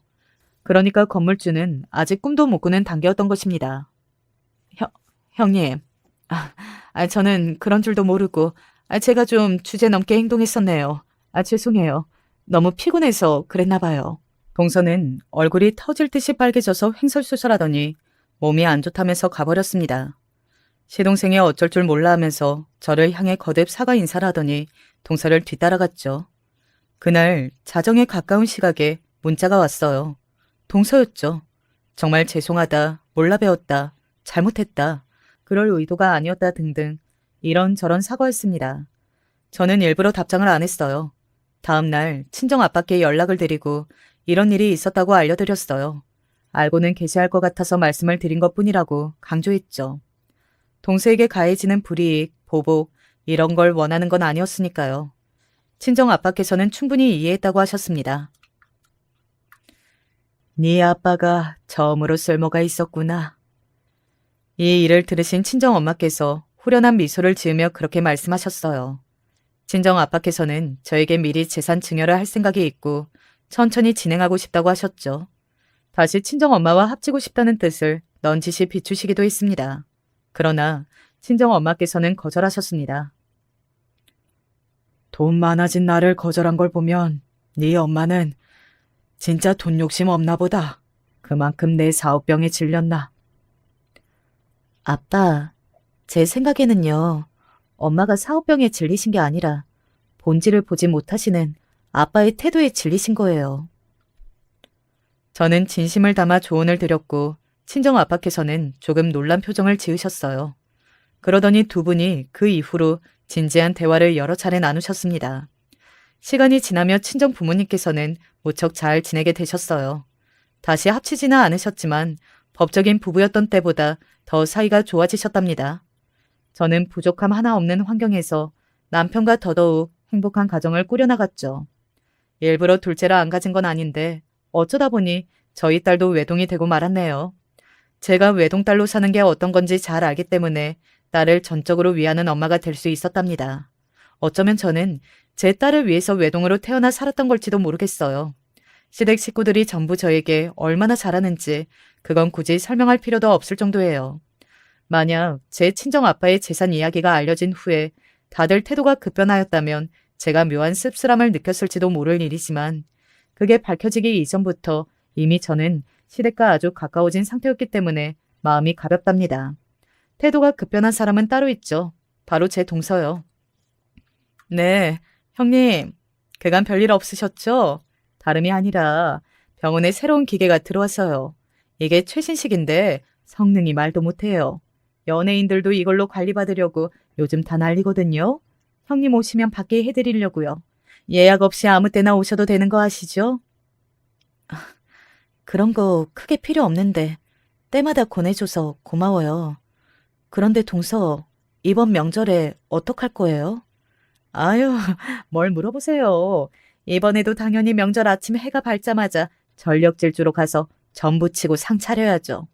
형님은 좀 느긋하게 오세요. 너무 필요 이상으로 저에게 잘하려고 애를 쓰고 쩔쩔매는 통에 때로는 민망하다 못해 숙연해질 때가 있을 정도랍니다. 근데 시어머니께서 그냥 둬라 이렇게 의견을 주셨네요. 남편도 냅둬라고 그랬고요. 그 의견을 따라서 지내다 보니까 이런 모습이 되고 말았어요. 아무튼 행복한 웃음이 자주 지어지는 일상이니 이만하면 괜찮은 거겠죠? 저는 누구보다 내 자식만은 남들 보란 듯이 잘 키우고 싶었습니다. 저는 잘 크고 싶어도 보란 듯이 잘 자라기에는 너무도 부족한 것이 많은 환경에서 자랐으니까요. 사실 저는 동생들에게 엄마나 다름없었습니다. 어머니가 막내 동생을 낳고 얼마 되지 않아 돌아가셨으니까요. 어머니는 저를 낳을 때에도 진통을 너무 오래 하셔서 저를 낳자마자 혼절을 하셨답니다. 그 시절에야 애 낳을 때 옆에 산파라도 있으면 다행일 때였으니 산모가 쓰러져도 어찌할 도리가 없었죠. 그런데도 저희 할머니는 제가 딸이라는 이유만으로 건강도 회복되지 않은 어머니를 괴롭히셨고 결국 그 등살에 어머니는 아들을 낳아야 한다는 이유만으로 몸도 제대로 돌볼 새도 없이 곧바로 동생들을 연달아 낳으시게 되었습니다. 안 그래도 몸이 많이 쇠약해지신 상태에서 건강한 사람도 견디기 쉽지 않다는 출산을 연달아 하셨으니 나중에는 도저히 손도 쓸 수 없이 급격히 몸 상태가 나빠져 버리셨죠. 그 시절에야 애 낳는 게 당연히 그런 거라며 혼자 유난 떨지 말라고 하던 시대였으니 저희 어머니는 병원에도 한번 가보질 못하신 채 막내 동생을 낳은 지 한 달도 되지 않아 돌아가셨습니다. 지금 같은 시대면 절대 있을 수 없는 일이었죠. 이게 다 어머니 탓이에요. 다 어머니 때문이라고요. 뭐야? 나 호래비 만들고 저 어린 핏덩이까지 싹 다 애미 없는 자식으로 만든 게 어머니의 그 쓸데없는 욕심 때문이라고요. 아들이 그런 모진 말까지 퍼부었는데도 할머니는 당신의 잘못은 조금도 뉘우치지 않으시는 것 같았어요. 며느리가 애를 낳다 죽었으니 아들이 재취 자리를 들여 새 며느리에게 아이들을 돌보게 하면 된다고 생각하셨죠. 아무리 아버지가 할머니를 미워하고 원망한다고 해도 남자 혼자 애 셋을 키울 순 없었습니다. 저희는 어머니가 돌아가신 이후 곧바로 할머니 댁으로 들어가 함께 살았어요. 저희와 함께 사시면서도 할머니는 역시나 변하질 않으셨습니다. 아버지가 재혼 생각이 없다고 단호하게 굴자 할머니는 오히려 전보다 더 독하게 구셨어요. 저와 제 여동생에게 여자라는 이유만으로 남동생을 돌보도록 강제로 시키셨죠. 저야 그렇다 치지만 제 바로 밑에 여동생은 이제 막 제 손으로 밥이나 한 끼 먹으면 다행인 나이였는데도 할머니는 그 어린애에게 막내 동생을 업혀두곤 일을 하러 나가버리셨어요. 저라고 제 어린 동생에게 그런 일까지 시키고 싶진 않았지만 저도 동생들 밥을 챙겨 먹이고 할머니가 일을 나가면 미리 제게 시켜두신 빨래와 집안일을 하느라 하루 종일 너무 정신이 없었죠. 일도 물론 너무 고되기야 했지만 마음은 몸보다도 훨씬 더 힘들었습니다. 제 나름대로는 매일매일 한다고 열심히 일을 했는데도 그날그날 할머니의 말 한마디에 모든 일이 좌지우지 되었으니까요. 계란은 막내만 주라고 했어, 안 했어? 둘째도 먹고 싶다고 하는데 어떻게 막내만 줘요? 어이구, 좀 컸다고 말대꾸 하는 거 봐라. 아주 치엠이 닮아가지고는. 할머니의 말은 곧 법이었죠. 그런데 한 번은 일을 마치고 돌아오신 아버지가 할머니께서 저에게 하는 모습을 보시곤 화가 나셨는지 저희더러 지금 당장 짐을 챙기라고 소리를 지르셨어요. 저희는 그날로 아버지와 함께 할머니 댁을 나와버렸습니다. 저는 그때부터 할머니 집에서 나와 아버지와 동생들과 함께 살았습니다. 물론 제가 어머니 대신 집안을 건사해야 한다는 사실은 전혀 변하지 않았지만 그래도 할머니 댁에서 구박을 받으며 일할 때보다는 훨씬 나았습니다. 할머니의 말은 마치 바늘처럼 모두 다 제 가슴에 콕콕 박힐 정도로 무섭고 날카로웠으니까요. 할머니는 고추도 안 달고 나온 게 무슨 염치로 공부를 하냐며 중학교에도 안 보내주려 하셨는데 그래도 아버지는 못해도 고등학교까지는 나와야 뭐라도 해먹고 산다며 어떻게 해서든 학교는 보내주겠다 하셨으니 그것만으로도 너무 좋았습니다. 그런데 아무래도 남자 혼자 아이 셋을 키운다는 게 쉽지만은 않았나 보더군요. 아버지는 언제부턴가 집에 웬 아줌마를 한 분 데리고 오셨습니다. 이제 이분이 너희 새엄마다. 안녕, 반가워. 이제 엄마라고 불러. 안 그래도 백설기처럼 하얗고 말랑말랑한 얼굴에 허연 분칠까지 하고 새빨간 립스틱을 바른 아줌마는 커다란 가방에 짐을 잔뜩 들고 들어와 아버지와 한 방을 쓰셨습니다. 새어머니라고 들어오신 분이 좋은 분이셨으면 참 좋았겠지만 그런 복마저도 제겐 없는지 아버지가 계실 때는 저희에게 밥도 차려주시고 옷도 손수 손으로 빨아주시곤 하던 분이 아버지가 일에 나가시거나 지방으로 며칠씩 내려가시면 할머니와 살 때보다 훨씬 더 많은 집안일을 제가 해야만 했습니다. 너는 나이가 몇 살인데 아직도 빨래 하나 제대로 못하니? 그게 날이 너무 추워져서 차가운 물론 도저히 때가 빠지질 않아요. 새어머니는 혹한의 겨울 날씨에도 제게 찬물로 손빨래를 시키셨습니다. 아이고, 이게 머리 좀 컸다고 장깨만 늘어선. 네가 안 하면 네 동생이 해야 돼. 그래도 괜찮아? 어릴 때나 들었던 전래동화에나 나오는 일일 줄 알았던 못된 새어머니가 실제로 제게 존재한다는 사실이 때로 너무 힘들고 서러운 순간들도 무수히 많았지만 할머니와 살았을 때처럼 언젠가는 아버지가 제 마음을 알아주시고 다시 우리 넷만 살게 된 날이 금방 올 것이라 생각했습니다. 그런데 할머니와 새어머니는 달라도 너무나 달랐습니다. 할머니는 그래도 앞뒤가 같은 분이셨지만 새어머니는 할머니보다 더 고단수였죠. 저희 앞에서와 아버지 앞에서 완전히 다른 사람이었습니다. 아버지, 저 드릴 말씀이 있어요. 뭔데? 빨래나 청소는 어떻게 제가 하는 데까지는 해보겠는데요. 학교 가기 전에 집안일에 설거지까지 하고 하긴 제가 너무 힘들어서 그리고 새어머니는 따뜻한 물도 못 쓰게 하시고. 너 지금 새어머니 없다고 나한테 험담하는 거니?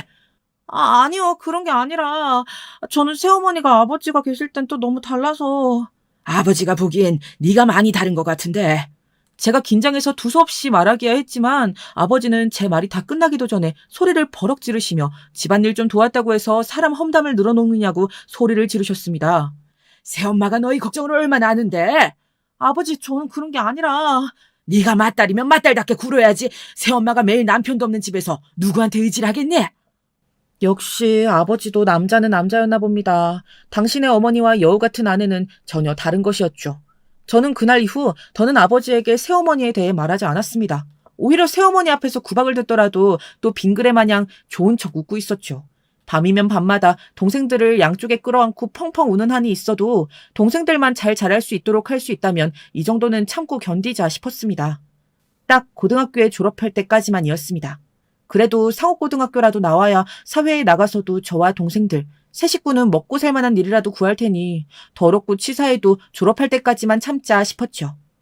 저는 그렇게 몇 년을 더 모진 구박과 핍박을 굳게 버티고 버텨 학교를 졸업하자마자 동생들을 데리고 집을 나와버렸습니다. 물론 가진 것이라고는 건강한 몸뚱이 하나와 딸린 입 둘, 고등학교 졸업장 한 장뿐이었으니 아버지에게 손을 벌려 월세집 하나 간신히 구할 돈만 들고 집을 나왔습니다. 이제 제게는 아버지든 새어머니든 보호자는 필요하지 않았으니까요. 제가 제 동생에게 믿음직한 보호자가 되어줄 수 있다면 그걸로 되었다 생각했습니다. 그렇게 저는 그때부터 악착같이 돈이 되는 일이라면 뭐든지 했습니다. 새벽 4시에 일어나 신문 배달을 하고 돌아와 동생들 아침을 먹여 학교를 보내고 동네 식당에서 점심 장사를 좀 도와드리고 아이들 학교가 끝날 시간이 되면 작은 주산학원에서 저녁까지 아이들에게 주산부기를 가르쳤습니다. 그래도 그때 그렇게 부지런히 살았던 것이 제 인생의 밑거름이 되어 동생들도 둘 다 대학까지 보냈고 동생들도 제게 보고 배운 것이 있어 공부를 하면서도 열심히 돈을 벌어 막내 동생까지 20살이 되고 나서는 셋 다 열심히 돈을 모아 단칸방에서 탈출해 방 2개 월세방으로 옮길 수 있었습니다. 어차피 똑같은 월세방이기야 했지만 집 좀 넓어졌다고 그래도 마음가짐이 다르더군요. 이렇게 계속 열심히 살다 보면 전셋집도 가고 나중에는 우리 집도 가질 수 있게 되겠다고요. 그렇게 시간이 흘렀습니다. 간호과를 나온 여동생이 대학병원에 취직을 했다고 신이 났었던 그맘때 일이었어요. 저를 예전부터 예쁘게 봐주셨던 학원 원장님께서 남자를 소개해주겠다고 하시더라고요. 남자는 전기를 전공한 기술자에다가 꽤 좋은 회사에 다니고 있었는데 집안이 좋아 아마 결혼하면 시댁에서 집도 사주고 아들 가게도 하나 차려줄 거라고 했다며 무조건 만나보라고 하시더라고요. 저는 가진 것도 없고 동생만 줄줄이 둘이나 있는데 그 남자가 좋다 할까요? 제가 생각해도 저는 선을 보러 나갈 정도의 조건은 되지 않는 것 같았습니다. 사실은 그 남자가 얼마 전에 내 부탁으로 잠깐 학원에 왔다가 자기를 봤어. 근데 첫눈에 반했다고 나한테 어떻게든 소개를 해달라고 조르더라고. 태어나 처음 있는 일이었습니다. 남자가 제게 첫눈에 반했다고 하는 것은요. 그렇게 저는 원장님의 소개로 남편을 만나게 되었습니다. 남편은 처음 보았을 때부터 인상이 너무 좋았습니다. 따뜻하고 정갈해 보이는 사람이었죠. 선을 본 첫날부터 결혼을 하기 전까지 데이트를 할 때마다 남편은 매일 저를 경양식 집으로 데려가 돈가스를 사줬습니다. 그때는 다른 음식점보다 경양식이 훨씬 더 고급 음식점이었으니 남자가 도저히 멋져 보이지 않으려야 않을 수가 없었죠. 그리고 연애를 본격적으로 시작하고 나서 제 동생들을 소개해줬는데 그때부터는 데이트를 하다가도 동생들까지 자주 불러 밥도 사주고 막내 동생이 옷이며 운동화도 자주 사주었어요. 외동아들이었던 남편은 동생들을 처음 보았을 때부터 마치 가족이 될 운명처럼 편안하고 좋았답니다. 해줄 수 있다면 뭐든지 해주고 싶었다고 하더라고요. 저는 다시는 이런 사람을 만날 수 없을 것 같아 만난 지 반년도 되지 않아 결혼했습니다. 그렇게 빠른 시일에 결혼을 결정지을 수 있었던 건 바로 남편의 크나큰 배려 덕분이었어요. 남편이 먼저 나서서 신혼집에서 동생들과 함께 살자고 제안해 준 것이었죠. 당연히 시부모님은 반대하셨지만 온순하게만 보이던 남자가 단호하고 자신이 하고자 하는 일에는 굉장히 남자답더군요. 부모님에게 앞으로의 미래는 저와 함께하기로 마음을 먹었으니 책임도 다 자신이 지겠다며 간섭하지 말라고 밀어붙였습니다. 시부모님께는 죄송했지만 제 인생에도 이런 든든한 사람이 생겼다는 것만으로도 저는 너무도 기뻤습니다. 남편과의 결혼은 지금까지의 제 인생의 모든 고난과 역경을 씻어주는 보답과도 같은 선물이었습니다. 제게도 진정한 보호자가 생긴 것이었죠. 그렇게 저희는 신혼집에서 제가 사랑하는 동생들과 남편과 함께 신접살림을 시작했습니다. 저는 결혼한 지 얼마 되지 않아 아들을 출산했습니다. 아들은 너무 예뻤습니다. 어쩜 저와 남편의 좋은 점만 그렇게 닮아 나올 수 있는지 싶을 만큼 사랑스러웠죠. 당시에 남편이 회사를 그만두고 시작한 가게 일을 돕느라 우리 부부는 둘째 생각은 할 수도 없었습니다. 남편과 저는 아들 하나만이라고 건강하게 부족한 것 없이 잘 키우자라고 생각하며 열심히 일하며 최선을 다해 길렀습니다. 그렇게 잔소리 한번 하지 않아도 뭐든지 스스로 척척 잘 해내고 중고등학교 때는 그 흔한 사춘기 한번 없이 성실하게 잘 자라준 아들은 대학도 수석으로 입학해 저희의 자랑이 되어주었습니다. 정말 남들은 아들 하나만 있어도 엄마 속이 새까맣게 타들어갈 정도로 속을 썩이는 집들도 있다는데 저희 부부는 항상 아들 하나는 거저 키웠다고 할 만큼 사랑만 듬뿍 주며 키워 다른 건 특별히 해준 것이 없었죠. 그런데 지금까지 썩이지 않은 속을 꼭 굳이 결혼으로 퉁치려 한 것처럼 연애 한번 제대로 한 적 없었던 아들이 어느 날 뜬금없이 결혼을 하겠다며 여자를 데려왔더라고요. 그것도 무엇 하나 마음엔 드는 것이라곤 조금도 없는 여자일 말이죠. 마치 아버지가 새어머니라고 웬 아줌마를 데리고 온 날처럼 제 가슴은 불안하게 두근거렸습니다. 처음 인사를 온 날부터 예사롭지 않았으니까요. 한겨울이긴 했지만 젊은 아가씨가 발목까지 오는 모피코트를 입고 왔더라고요. 털에 아주 북슬북슬한 모피코트를요. 그런데 안 그래도 그 모피코트만으로도 기가 막혔는데 그 옷을 벗고 나니 더 가관이었습니다. 안에는 또 거의 헐곡 벗었더라고요. 배꼽이 다 보이는 여기저기 찢어진 반팔 티셔츠에 엉덩이를 간신히 가리는 치마와 색, 말로 표현할 수도 없는 스타킹까지 신고 있더라고요. 그 아이의 이름은 주아였습니다. 주아는 안 춥니? 아, 저는요. 날씨 상관없이 그냥 제가 입고 싶은 대로 입는 걸 좋아해서요. 물론 사람을 겉만 보고 판단해서는 안 되지요. 제 아들에게도 그렇게 가르쳤고요. 하지만 그래도 명색이 좋아하는 남자네 집에 어른들을 처음 만나는 자리인데 옷도 옷이었고 화장은 금방이라도 도깨비도 도망갈 정도로 시꺼멓게 하고 왔으니 이 애가 정말 우리 집에 결혼을 승낙받으러 온 것은 맞나 싶었습니다. 오히려 제 아들을 떼어내려 하는 것인가 싶을 정도였죠. 그런데 막상 하는 말을 들어보니 결혼은 또 하고 싶은 것 같았습니다. 이야기를 나누는 내내 제 아들 손을 꼭 잡고 계속 조물거리고 있었고 아들이 화장실이라도 가려고 일어나면 졸졸 쫓아다니더군요. 그리고 무엇보다 가장 신기한 것은 제 아들의 반응이었습니다. 지금까지 살면서 제 아들놈이 그렇게 밝게 웃으며 어쩔 줄 몰라 하는 것은 처음 보았지 뭐예요. 남편은 평생 공부만 하고 사내라 여우 같은 여자한테 홀라당 넘어간 것은 아닐까 싶다며 조금 더 연애를 하게 두고 결혼은 좀 더 생각해보자 했습니다. 하지만 아들은 처음으로 아버지의 의견에 반기를 들며 결혼을 시켜달라 우기더군요. 저 주아 아니면 누구와도 결혼할 생각 없어요. 그러니까 허락해 주세요. 아들은 당시에 대기업 연구원으로 취직한 지 얼마 되지 않았을 때였는데 그 힘든 박사학위를 딸 때부터 취직을 할 때까지 주아, 자신의 여자친구가 아니었으면 절대 하지 못했을 거랍니다. 저는 그 어리고 아무 생각 없어 보이는 아이가 도대체 뭐가 그렇게 좋은 걸까 이해가 되질 않았습니다. 그 애가 뭐가 그렇게 좋아? 널 뭘 그렇게 많이 도와줬는데? 주아는 다른 여자들하고는 달라요. 그래, 다르긴 많이 달라 보이더라. 제 말투에 아들은 기분이 상했는지 제 여자친구를 더 두둔하더라고요. 주아라는 그 애가 겉으로 보기에는 철딱선이 없어 보여도 자기만의 철학이 있고 기준이 확실한 아이라면서 누구보다 자신에게 용기를 준다는 것이었습니다. 자신이 무사히 박사학위를 받고 대기업에 들어간 건 모두 다 주아의 공이니 오히려 제게 그 여자에게 고마워하라고까지 하더군요. 저는 기가 막혔습니다. 지금까지 제가 차려준 밥을 먹고 지아버지와 제가 환갑을 훨씬 넘기면서까지 일해 번 돈으로 30이 다 되어서까지 공부 뒷바라지를 해놨더니만 이게 다 그 여자의 덕분이라네요. 여자한테 홀려도 단단히 홀린 것 같았어요. 옛날 어린 시절에 보았던 제 아버지처럼 말이죠. 어릴 때 기억 때문인지 저는 주아라는 그 아이가 자꾸만 새어머니와 겹쳐 보이며 더 마음에 들질 않았습니다. 그리고 얼마 뒤 제 생일이었는데 가족들끼리의 식사 자리에 아들은 굳이 그 아이를 데리고 오겠다고 하더군요. 자기만의 철학이 있는 아이이니 역시나 그날도 어지간히 튀게 입고 왔더라고요. 아주 반짝반짝 반짝이가 달린 재킷에 가죽 부츠를 허벅지까지 올려 신었더라고요. 저는 어디 무대라도 올라가 축하 노래라도 한 곡 불러주러 온 줄 알았습니다. 와, 아버님 대단하시다. 어떻게 한 명도 모자라서 동생을 둘씩이나 데리고 사셨어요? 결혼하면 다 같은 가족인데 그럴 수 있지.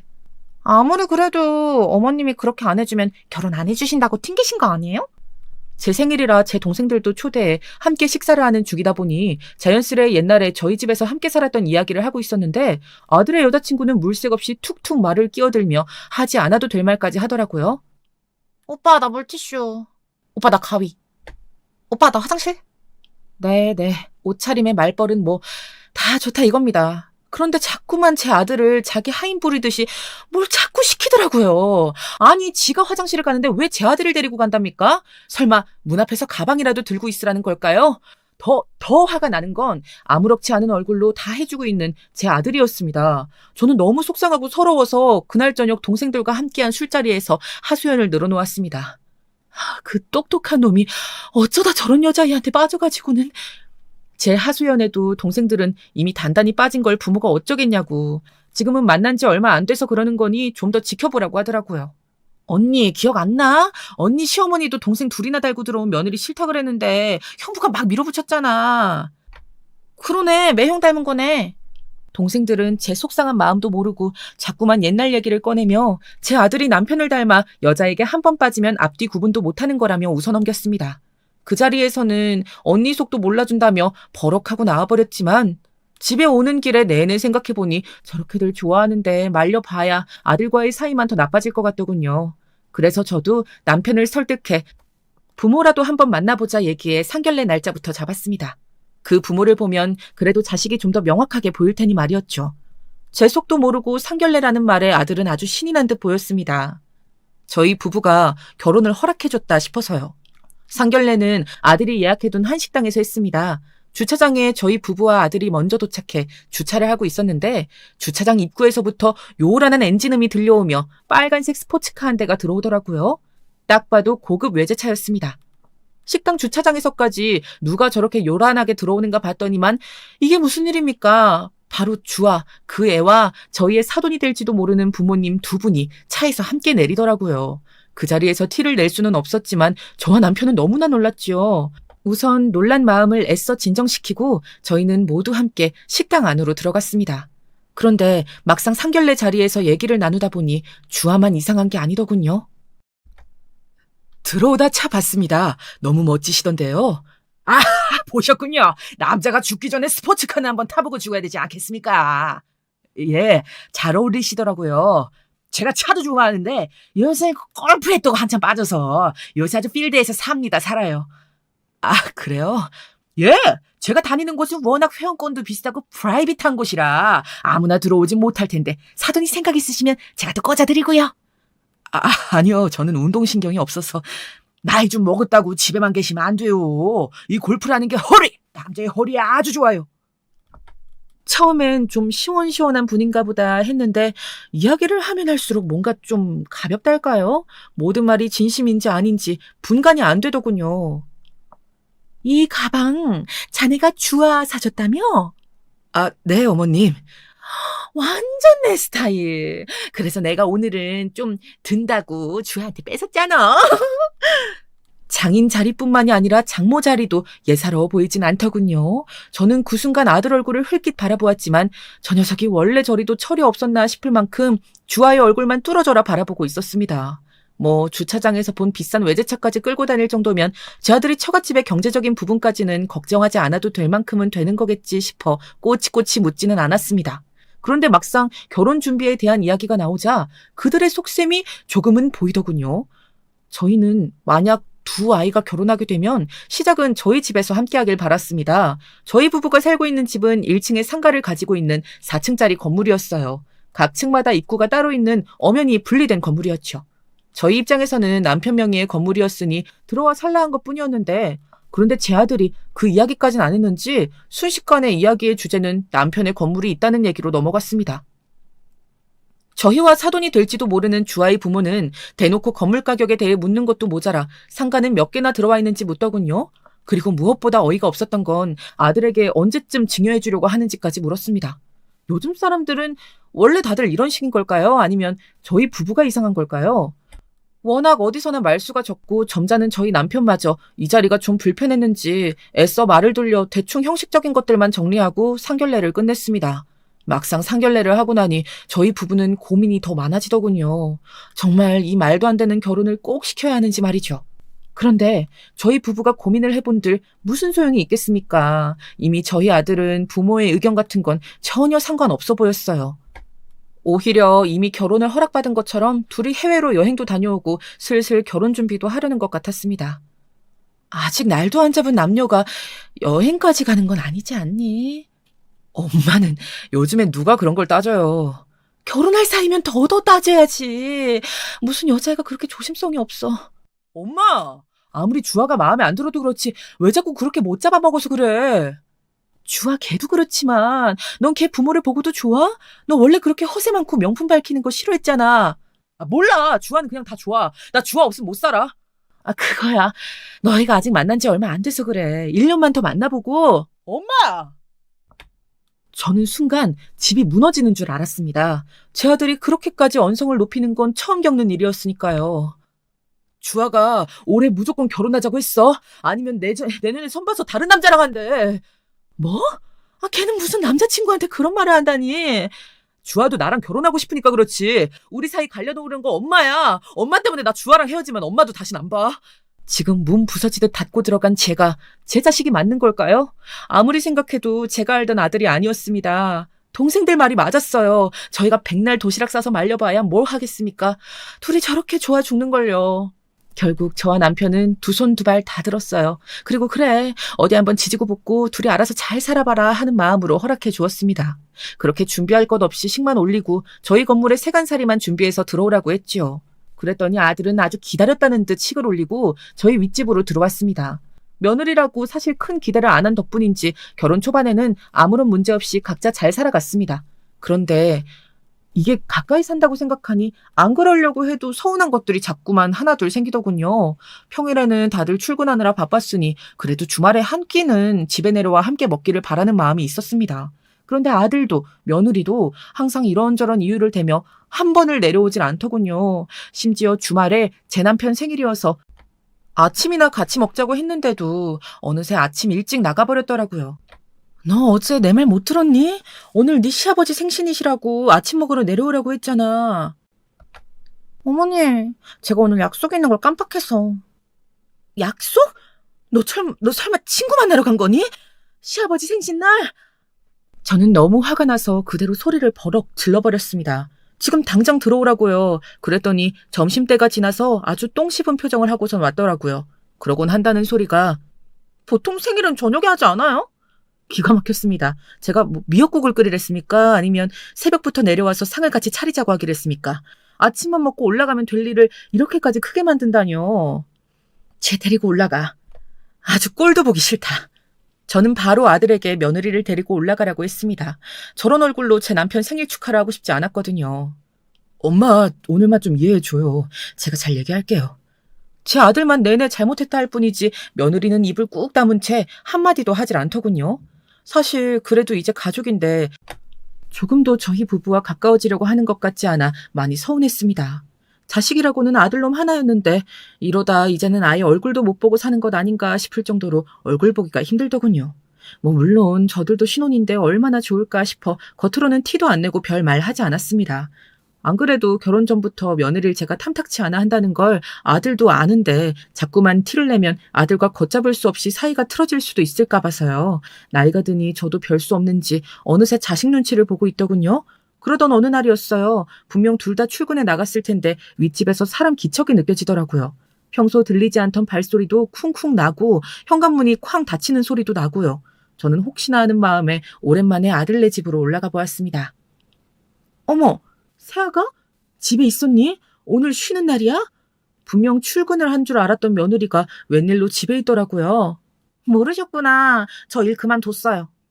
저는 아래 윗집에 살아도 워낙 서로 왕래가 없었으니 처음 듣는 이야기에 아무래도 조금 놀라긴 했지만 그래도 며느리의 일이니 알아서 잘 하겠지 싶은 마음에 우선 그럼 쉬라고 이야기를 하고는 집에 내려왔습니다. 사실 마음속으로는 아무래도 결혼한 지 이제 반년 정도 지났으니 혹시 아이를 가지기라도 했나 아니면 애라도 가져보려고 노력을 하는 것인가 싶어 괜히 간섭해 일을 그르치지 말고 잠자코 있기로 했습니다. 나이든 저보다야 젊고 똑똑한 아이들이 다 알아서 생각이 있겠거니 하면서요. 그런데 일을 그만두었다고 말한 지 반년이 더 지나도록 며느리는 일을 구하지 않고 매일 집에 있는 것 같았습니다. 그렇다고 시댁이라고 안부를 묻거나 내려오는 일도 없었죠. 저는 그래도 아들을 생각해서 가끔 반찬을 만들어 문 앞에 두고 오기도 하고 용돈을 주기도 했습니다. 아무래도 버는 돈이 없으면 남편 눈치를 보게 되니까요. 그런데 며칠 뒤 웬일로 아들이 퇴근길에 집에 들렸더라고요. 웬일이야? 주아 위에 있는 것 같은데? 들을 말씀이 있어서요. 나지막한 아들의 목소리에 순간 마음이 덜컥 내려앉아 바로 얼굴을 올려다보았더니 아들의 얼굴이 차갑게 굳어있더라고요. 왜? 무슨 일 있어? 잠시 후 무거운 입을 간신히 뗀 아들의 말에 저는 정말이지 놀랐습니다. 엄마, 나 결혼하고 주아한테 밥 한 번 얻어먹은 적 없어. 아이고, 밥이야. 일하다 보면 바빠서 못 차려줄 수도 있지. 정 힘들면 엄마한테 말하지 그랬어. 그랬으면 반찬이나 찌개라도 끓여서 올려다 줬을 텐데.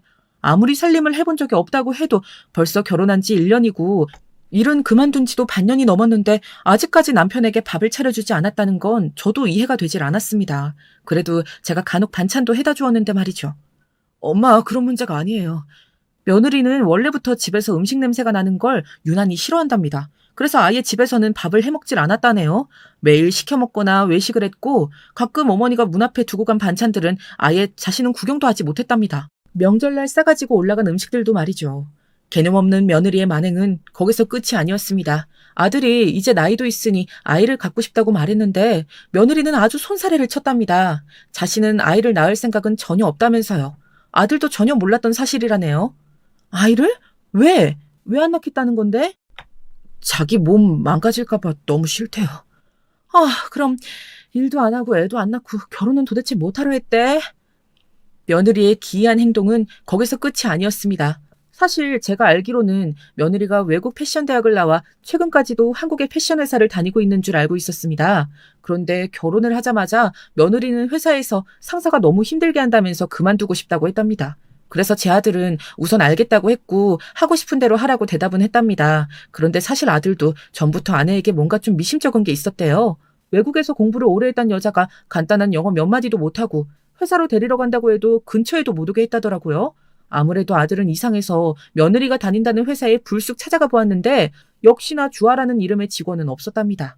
그래서 아들은 아예 작정을 하고 결혼 초에 아내의 뒤를 밟았답니다. 알고 보니 며느리가 다닌다는 회사는 동네에서 멀지 않은 곳에 작은 동네 옷가게였습니다. 네, 패션 회사라면 패션 회사였지요. 하지만 분명 결혼 전부터 제 아들에게 해온 말과는 분명 다른 것이 사실이었죠.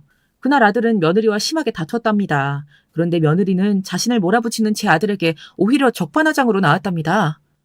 아무리 그래도 어떻게 미행을 해? 완전 소름 끼쳐. 뭐, 소름? 그러는 너는 남편한테 직장까지 속이는 게 정상이야?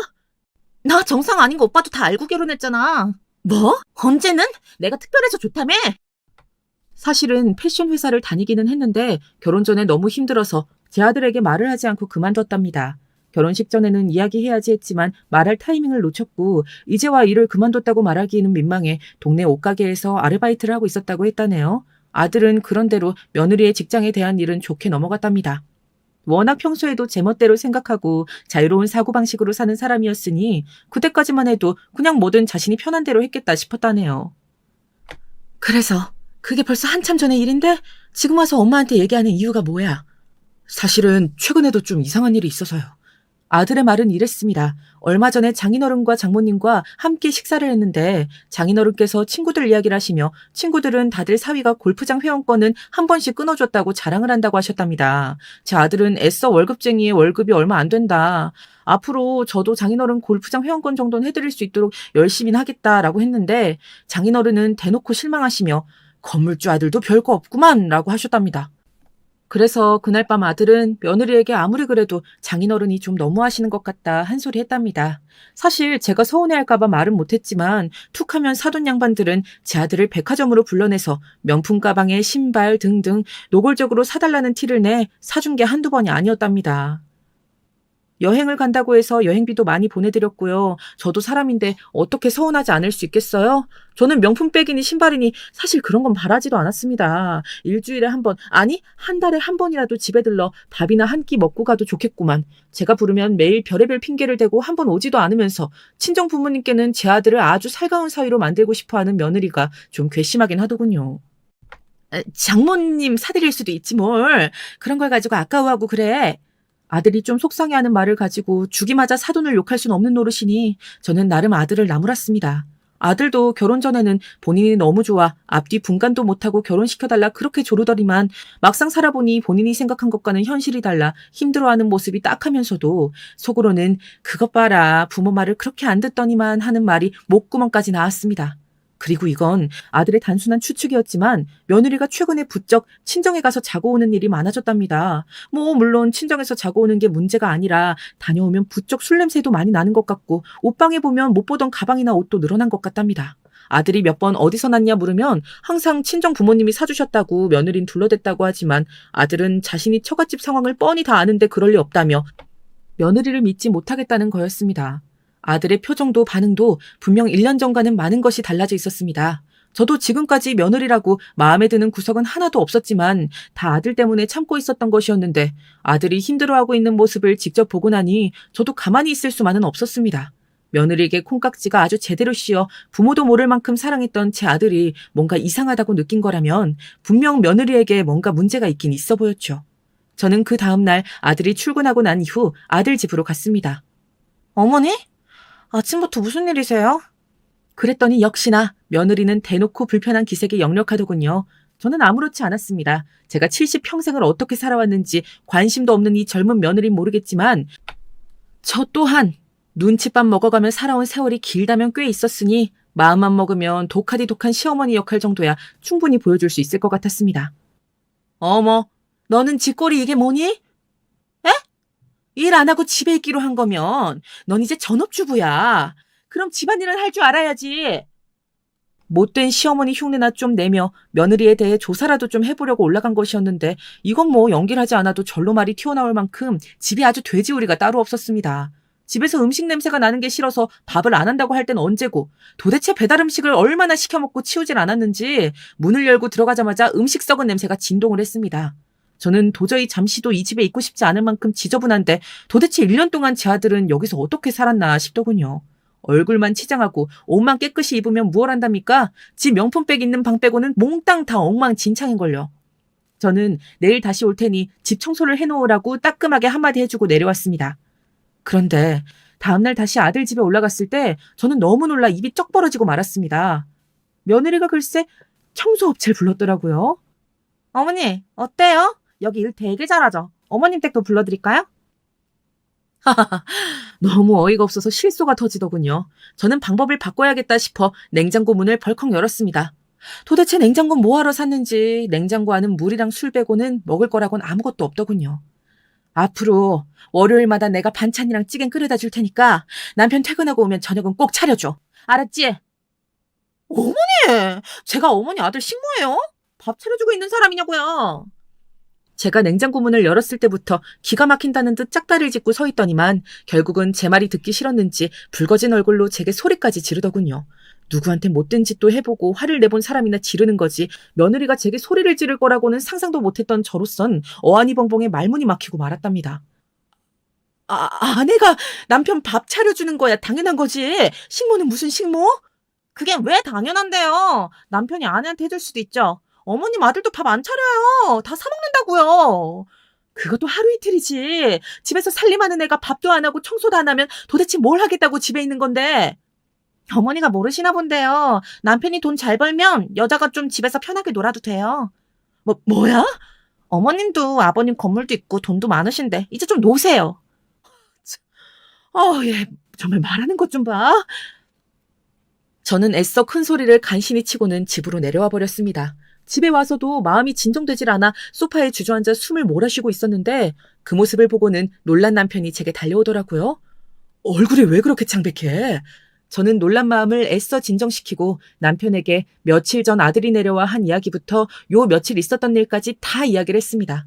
남편은 그건 중요한 이야기를 왜 이제야 하냐고 하더라고요. 저는 아직 확실한 것도 아닌데 남편까지 걱정시킬까 봐 그랬다고 했죠. 남편은 며느리가 개념이 없는 거야 진작 알고 있었지만 잘한 것도 없는 게 어딜 감히 시어머니 앞에서 소리를 지르냐며 가만두지 않겠다고 엄포를 놓더군요. 너희 시어머니한테 했단 말이 다 사실이니? 뭐라고 하셨는지 몰라도 아마 그럴걸요? 넌 도대체 친정에서 뭘 배웠길래 어른한테 그런 소리 함부로 해? 저희 아버지 보셨잖아요. 뭘 배웠겠어요? 뭐? 너 정말? 아버님? 두 분 다 정말 왜 이러세요? 이러다 제가 이혼이라도 하면? 괜찮으시겠어요? 귀한 아드님 이혼남 만들어도? 며느리도 이제는 아주 막무가내로 나오더군요. 남편은 그대로 문을 박차고 집으로 내려왔습니다. 저는 남편이 그렇게까지 화가 난 것은 처음 봤습니다. 저는 우선 제가 며칠 더 며느리를 지켜볼 테니 기다려보라고 남편을 애써 진정시켰어요. 제가 이 정도 가지고 나가 떨어져 준다면 오히려 며느리만 좋은 일을 시키는 것이니까요. 그렇게 며칠이 흘렀어요. 아들이 지방에 출장을 가서 며칠 집을 비우겠다고 하더라고요.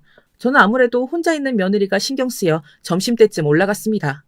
그런데 집에 없더군요. 잠깐 어디 나갔나 싶어 다시 내려와 집에 있다 저녁에 다시 올라갔습니다. 그런데 이미 밤 11시가 넘어가는데도 아직도 들어오질 않았더군요. 저는 그 길로 바로 아들한테 전화해 집 현관 비밀번호를 알려달라고 했습니다. 물론 남편이 없을 때 친구들과 늦게까지 놀 수도 있어요. 하지만 시어머니가 버젓이 아랫집에 살고 있는데도 밤은 샌다는 걸 이해할 수 없었죠. 어머니? 거실에 앉아 꾸벅꾸벅 졸고 있다 현관문이 열리는 소리에 번쩍 눈을 뜬 저는 시계부터 확인했습니다. 새벽 4시가 이미 넘었더군요. 그런데 며느리는 술 냄새가 진동을 하는 상태로 웬 남자를 데리고 들어왔더군요. 어머니, 아무리 그래도 연락도 없이 어떻게 남의 집에 들어와 계세요? 남의 집? 여기가 어떻게 남의 집이야? 아무리 아들 집이라도 결혼해서 아내가 같이 살면 제 집이기도 하죠. 정말 강적이었습니다. 어릴 적 어린 저에게 집안일을 시키던 할머니나 아버지 앞에서는 저희를 사랑하는 척 연기하던 새어머니보다도 지금 제 앞에서 억울한 척하고 있는 며느리가 훨씬 더 강적이었습니다. 저는 이대로는 도저히 넘어갈 수 없었습니다. 도대체 우리 집안과 제 아들을 얼마나 만만하게 생각하면 이렇게 정신없이 굴 수 있을까 싶었죠. 저는 며느리에게 도대체 이 시간까지 뭘 하고 다니는 거냐, 유부녀가 남편도 집에 없는 상황에 어떻게 외간 남자를 집에 데려올 수가 있냐 소리쳤죠. 그런데 며느리는 제 화난 목소리에도 전혀 아랑곳하지 않은 채 이 남자는 외간 남자가 아니라 그냥 친구랍니다. 그러고는 왜 간섭을 하시냐며 오히려 뻔뻔하게 나왔습니다. 어머님이 이러시면 저 오빠랑 못 살아요. 뭐? 못 살아? 네, 못 살아요. 어머니 때문에 오빠랑 이혼할 거예요. 순간 저는 하늘이 쿵 하고 내려앉는 것만 같았습니다. 가슴이 세차게 뛰어대고 손끝이 바들바들 떨리더군요. 도대체 이런 애가 어디서 나타난 걸까요? 어디서 나타나서는 내 아들의 인상을 망가뜨리려는 걸까요? 여보! 순간 초인종 소리가 들리고 잠시 뒤 며느리가 나가 문을 열고 남편의 목소리가 들리는 것까지는 기억이 났지만 그 이후로는 아무런 기억도 나질 않았습니다. 남편의 말로는 아들네 집에 간 제가 늦어도 너무 늦으니 걱정이 돼서 올라왔는데 문이 열리자마자 제가 쿵 하고 바닥에 그대로 쓰러졌답니다. 남편은 너무 놀라며 며느리에게 응급실에 전화를 하라고 했는데 며느리는 오히려 차분하게 자신이 아들과 이혼한다고 해서 쇼크 받으신 것 같다고 태연하게 말했다네요. 남편은 더 이상 이대로 두고 볼 순 없다면서 제게 지금 이 순간부터는 잠자코 있으라고 했습니다. 지금부턴 자신이 다 알아서 하겠다면서요. 저는 이 점잖은 양반이 하긴 뭘 하나 싶었습니다. 그런데 남편은 바로 그 다음 날부터 눈에 불을 켜고 주변에 아는 지인이랑 지인들에게 모두 다 연락을 돌리더군요. 그리고 며칠 뒤 남편은 아들을 따로 불러내 방 안에서 저만 빼고 뭔가 진지한 이야기를 나누는 것 같았어요. 그러고는 잠시 뒤 아들의 울음소리가 방 안 가득 울려 퍼졌습니다. 저는 너무 놀라 방문을 활짝 열고 들어갔는데 어깨로 움찔거리며 울고 있는 아들을 남편이 토닥이며 위로하고 있었습니다. 저 이혼할게요. 아버지가 말씀하신 대로 해주세요. 저는 이게 다 무슨 소리인가 싶어 어리둥절 남편의 얼굴만 올려다보았는데 남편은 알겠다고 한마디만 하더니 고개를 끄덕이더군요. 그리고는 며칠 뒤 상견례를 했던 한 식당으로 며느리와 사돈댁 식구들을 모두 불러냈습니다. 저는 도대체 무슨 일이냐고 걱정스레 물었는데 오늘 무슨 이야기를 들어도 놀라지 말고 울지도 말라며 남편은 신신당부를 하더라고요. 아이고, 우리 건물주 사돈 잘 지내셨습니까? 아니요, 저는 댁의 천박한 따님 덕분에 아주 잘 못 지냈습니다. 에? 이 양반이 지금 뭐라는 거야? 순식간에 분위기는 험악해져 버렸습니다. 저는 남편을 처음 보는 모습에 너무 놀라 눈이 휘둥그레져 어쩔 줄 몰라 하고 있었고 아들 녀석은 마치 세상 다 산 사람처럼 축 처진 어깨로 풀이 죽어 있었습니다. 반면 며느리는 눈을 흘기며 제 남편을 쏘아보고 있었죠. 잠시 뒤 남편은 가방에서 꺼낸 사진과 서류들을 갑자기 테이블 위에 쏟아버렸습니다. 그리고 테이블에 쏟아져 내린 사진들을 확인한 며느리가 조금 전과는 전혀 다른 얼굴로 놀라 화들짝 자신의 입을 틀어막더군요. 새아가, 너도 많이 놀랐니? 입가에 실소를 가득 머금은 채 남편은 사진을 한 장 한 장 들어 맞은편에 앉은 사돈에게 친절하게 설명해 주었습니다. 이건 아마 미국에 처음 갔을 때 사진이겠지? 그리고 이거는 바로 얼마 전 사진이고. 남편이 보여준 사진 속의 인물들은 모두 다 며느리의 사진들이었습니다. 거의 다 헐벗은 채 술을 마시거나 남자들의 품에 안겨있는 사진들이었지요. 아들의 걱정대로 미국에서 패션을 공부했다는 것은 거짓말이었어요. 하지만 미국에 가긴 했더군요. 한국에서 상습적으로 유부남들을 꼬셔 생활비를 받아 쓰다 걸려 소송에 걸리자 당시에 다니던 대학에까지 소문이 나서 창피했는지 학교까지 그만두고 곧바로 미국으로 몇 개월을 도망갔다 왔답니다. 그런데 미국까지 갔으면 영어 공부나 좀 하고 올 것이지 개벌은 못 준다고 거기서도 돈을 벌기 위해 스트립걸, 그러니까 옷을 벗으면서 야한 춤을 추는 일을 했더라고요. 남편이 알아낸 사실이 그 정도였으면 말도 꺼내지 않았을 겁니다. 한국에 돌아와서도 할 수 있는 일이 마땅치 않았으니 낮에는 대학가 근처 옷가게에서 일하고 밤에는 자연스레 또 술집에서 일을 했더군요. 그러다 우연히 옷가게에 친구들과 왔다 박사과정이 힘들다며 하소연하던 제 아들을 보았고 순진하고 착해 보여 그날부터 요즘 애들이 하는 SNS인지 뭔지 아는 걸로 접근해 작정을 하고 꼬신 것이었습니다. 그리고 더 끔찍한 건 저희가 지금까지 알고 있던 사돈 양반들이 진짜 사돈이 아니었습니다. 며느리, 아니 주와 그 여우 같은 게 돈을 주고 고용한 사기꾼들이었습니다. 지금까지 아들에게 알게 모르게 여행자금, 골프채, 명품백, 신발 등등 받아먹은 게 아주 어마어마하게 많았습니다. 남편은 아들의 신용카드 내역과 며느리의 가족관계 증명서 등 증거자료들까지 모두 다 들이대며 지금까지 우릴 속인 사돈과 며느리의 면전에 던져주며 마지막으로 고소장까지 시원하게 내던져 주었습니다. 스포츠카의 골프 회원권도 다 남들 등쳐먹은 돈으로 산 거던데. 아버님, 뭔가 오해를 하신 것 같은데요? 오해는 무슨. 여기 바닥에 떨어진 서류들 잘 찾아봐. 아주 증거가 다 있으니까. 오빠가 무슨 말이라도 좀 해봐. 정말 이대로 나랑 헤어져도 괜찮아? 꽃뱀 주제. 어디서 앞으로 다신 연락하지 마. 됐다. 너무 구질구질하고 더러워서 더 얘기하고 싶지도 않아. 그냥 이제 법정에서 보자고. 저희는 사기 결혼으로 인한 혼인 무효 소송과 지금까지 아들이 그들에게 갈취당한 금액에다 정신적 피해 보상까지 더해 고소를 진행 중에 있습니다. 그리고 추가로 주아, 그 계집애가 결혼 생활 중에도 다른 남자를 만나 바람피고 다닌 증거까지 잡아 위자료 청구 소송까지 추가했습니다. 물론 저희 아들은 아직 충격에서 벗어나지 못해 정신과 치료까지 다니고 있는 상태였지만 그래도 지금이라도 여우 같은 그 계집애한테서 제 아들이 벗어났다는 것만으로도 다행이라고 생각하기로 했습니다. 그리고 언제나 젠틀하고 점잖은 줄만 알았던 제 남편을 이번 기회에 아주 다시 봤네요. 제 남편은 한다면 하는 남자였습니다. 70이 넘은 남자가 이렇게 멋있어도 될까요? 역시나 제가 보호자로 인정할 만한 든든한 남자였습니다.